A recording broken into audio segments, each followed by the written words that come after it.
सब लोग stock market में पैसा लगा रहे हैं। कोई बोलता है बाय एंड होल्ड कर लो, तो कोई बोलता है जल्दी पैसा बनाने के लिए एक सेक्टर रोटेशन कर लो।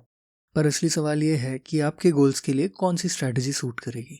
अगर आप भी कंफ्यूज्ड हैं कि वैल्यू इन्वेस्टिंग करें या ग्रोथ इन्वेस्टिंग, इंडेक्स फंड लें या एक्टिव ट्रेडिंग करें, तो ये वीडियो मेरे दोस्त आपके लिए है।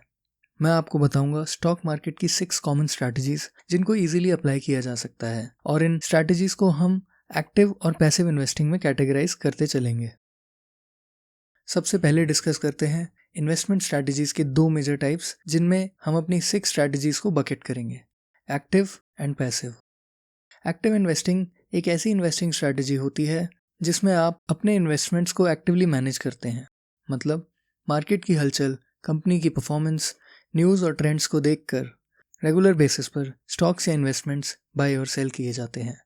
जबकि दूसरी तरफ पैसिव इन्वेस्टिंग मतलब अपने पैसों को ऐसे इन्वेस्ट करना जहां आप मार्केट के एक इंडेक्स या पूरे मार्केट की परफॉर्मेंस के हिसाब से अपना रिटर्न कमाने का टारगेट करते हो। यहाँ ज़्यादा स्टॉक खरीदने बेचने की झंझट नहीं होती, बस पैसा लगाओ और उसे टाइम के साथ ग्रो होने दो। अब इन कैटेगरीज के अंदर आने वाली पॉपुलर स्ट्रैटेजीज को समझते हैं। तो सबसे पहले बात करते हैं एक्टिव इन्वेस्टिंग की स्ट्रैटेजीज की। Value investing. वैल्यू इन्वेस्टिंग एक ऐसी स्ट्रैटेजी है जिसमें इन्वेस्टर अंडर वैल्यूड स्टॉक्स को ढूंढता है, मतलब ऐसे शेयर्स जिनकी करंट मार्केट प्राइस उनकी एक्चुअल वैल्यू से कम है। वॉरेन बफेट इस स्ट्रैटेजी के सबसे बड़े सपोर्टर हैं। इसमें पेशेंस चाहिए, क्योंकि आप एक अंडर वैल्यूड स्टॉक खरीद कर उसका मार्केट वैल्यू बढ़ने का वेट करते हैं, और जब मार्केट उस स्टॉक को सही वैल्यू करता है तो आप वो स्टॉक बेच देते हैं। Growth investing. ग्रोथ इन्वेस्टिंग का फोकस होता है उन कंपनीज पे जो फ्यूचर में फास्ट ग्रो कर सकती हैं, जैसे टेक्नोलॉजी, हेल्थ केयर या फिनटेक कंपनीज। ये कंपनीज शायद आज प्रॉफिट ना कमा रही हों या हाई वैल्यूएशन पे हों, लेकिन उनका पोटेंशियल बहुत ज़्यादा होता है। इसमें रिस्क भी ज़्यादा होता है, लेकिन रिटर्न्स भी अच्छे मिल सकते हैं। ये कंपनीज हाई पीई इसलिए डिमांड करती हैं क्योंकि इनके प्रॉफिट ग्रोथ बाकी कंपनीज से ज़्यादा होती है। Contrarian investing. कॉन्ट्रेरियन इन्वेस्टिंग का मतलब होता है भीड़ के ऑपोजिट चलना। जब मार्केट किसी स्टॉक या सेक्टर को कम वैल्यू दे रहा होता है, तब कॉन्ट्रेरियन इन्वेस्टर उसमें इन्वेस्ट करता है, ये मान के कि लोग अननेसेसरीली नेगेटिव हैं और फ्यूचर में मार्केट उस स्टॉक को सही वैल्यूएशन देगा। इस स्ट्रैटेजी में भी पेशेंस और स्ट्रॉन्ग रिसर्च की ज़रूरत होती है। Sector rotation. Sector rotation strategy में इन्वेस्टर मार्केट के अलग अलग सेक्टर्स में रोटेशन करता है। जैसे जब लगता है बैंकिंग सेक्टर ग्रो करेगा तो वहाँ इन्वेस्ट करेंगे, फिर जब एफएमसीजी या आईटी सेक्टर अच्छा परफॉर्म करे तो अपना पैसा उस सेक्टर में शिफ्ट कर देंगे। इसमें मार्केट ट्रेंड्स को क्लोजली फॉलो करना पड़ता है और काफ़ी एक्टिव डिसीजन मेकिंग होती है। अब बात करते हैं पैसिव इन्वेस्टिंग की स्ट्रैटेजीज़ की, जो उन लोगों के लिए परफेक्ट है जो मार्केट टाइमिंग या डेली एनालिसिस नहीं करना चाहते। Index investing.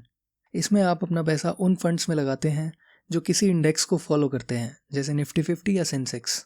ये फंड्स उस इंडेक्स के कॉम्पोजिशन को क्लोजली मॉनिटर करते हैं एंड उसी कॉम्बिनेशन को मैच करते हैं, यानी जितना वो इंडेक्स ऊपर जाता है उतना ही ये फंड्स रिटर्न देते हैं। इसमें ज़्यादा एक्टिव डिसीजन मेकिंग की ज़रूरत नहीं होती, बस लॉन्ग टर्म के लिए इन्वेस्ट करके छोड़ देना होता है।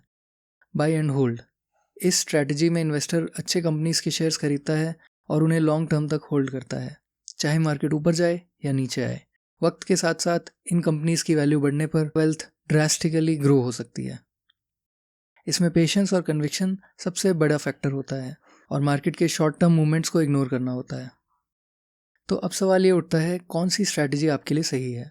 अगर आपको मार्केट एनालिसिस पसंद है, फाइनेंशियल रिपोर्ट्स पढ़ने का शौक है और आप रिस्क लेने के लिए रेडी हैं, तो एक्टिव इन्वेस्टिंग स्ट्रैटेजीज आपके लिए सही हो सकती हैं। वहीं अगर आप लॉन्ग टर्म वेल्थ क्रिएट करना चाहते हैं बिना टेंशन के, तो पैसिव इन्वेस्टिंग स्ट्रैटेजीज जैसे इंडेक्स फंड या buy and hold options best हैं। और याद रखिए, स्ट्रैटेजी चूज करते वक्त अपनी रिस्क टॉलरेंस, टाइम अवेलेबिलिटी और मार्केट नॉलेज को हमेशा कंसिडर करना चाहिए। तो दोस्तों, आज के वीडियो में बस इतना ही।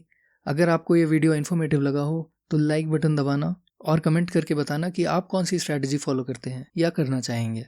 और अगर आप ऐसी ही फाइनेंस और इन्वेस्टिंग रिलेटेड वीडियोस देखना चाहते हैं तो चैनल को सब्सक्राइब करना मत भूलना। मिलते हैं अगले वीडियो में, तब तक के लिए हैप्पी इन्वेस्टिंग दोस्तों। जय हिंद।